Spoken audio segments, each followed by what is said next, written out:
ಕ್ಷೇತ್ರದ ಸಾಧಕರು ಶ್ರೀ ಮಹಾದೇವಪ್ಪ ದಿದ್ದಿಗೆ, ಮಣ್ಣು ಪುನರುಜ್ಜೀವನ ಸಲಹೆಗಾರರು, ಮೈಕ್ರೋಬಿ ಫೌಂಡೇಶನ್ ಜಿಲ್ಲಾ ಸಂಚಾಲಕರು, ದಾವಣಗೆರೆ ಜಿಲ್ಲೆ.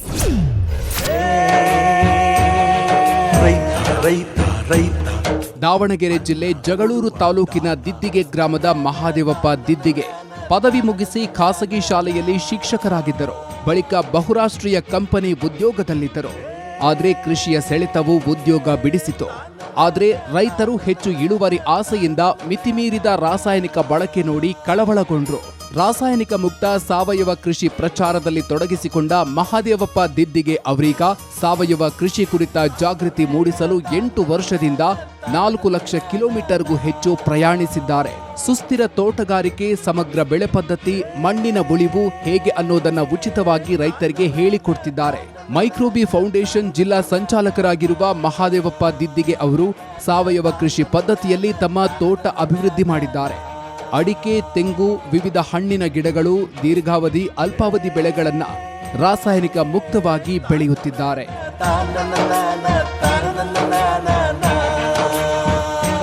ಮಹಾದೇವಪ್ಪ ದಿದ್ದಿಗೆ ಅವರು ದಾವಣಗೆರೆಯಲ್ಲಿ 2 ಬಾರಿ ಹಾಗೂ ಬಾಗಲಕೋಟೆ ಜಿಲ್ಲೆ ಜಮಖಂಡಿಯಲ್ಲಿ ರಾಜ್ಯ ಮಟ್ಟದ ಕೃಷಿ ಮೇಳವನ್ನು ಆಯೋಜಿಸಿ ರೈತರಿಗೆ ನೆರವಾಗಿದ್ದಾರೆ.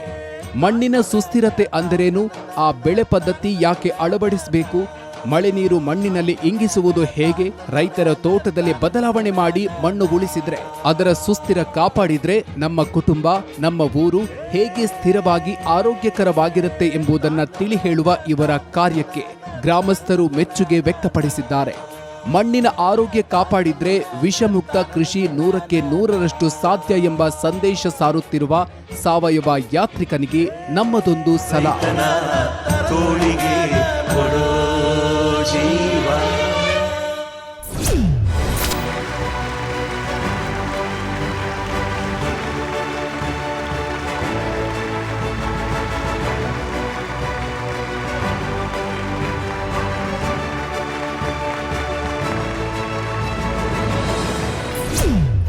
ಸುವರ್ಣ ನ್ಯೂಸ್ ಕನ್ನಡಪ್ರಭ ವತಿಯಿಂದ ಈ ಪ್ರಶಸ್ತಿಗೆ ನಮ್ಮನ್ನು ಆಯ್ಕೆ ಮಾಡಿದ್ದಕ್ಕೆ 2 ಸಂಸ್ಥೆಗಳಿಗೂ ಕೂಡ ನಮ್ಮ ಕುಟುಂಬದ ವತಿಯಿಂದ, ರೈತರ ವತಿಯಿಂದ ಧನ್ಯವಾದಗಳು.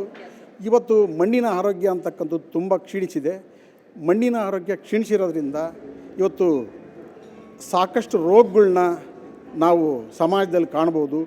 ಮಣ್ಣು ಪುನರುತ್ಪಾದನೆಗೊಂಡ್ರೆ ಆ ಉತ್ಕೃಷ್ಟವಾಗಿಂಥ ಮಣ್ಣಿನಿಂದ ಬರ್ತಕ್ಕಂಥ ಆಹಾರ ಉತ್ಕೃಷ್ಟವಾಗಿರುತ್ತೆ.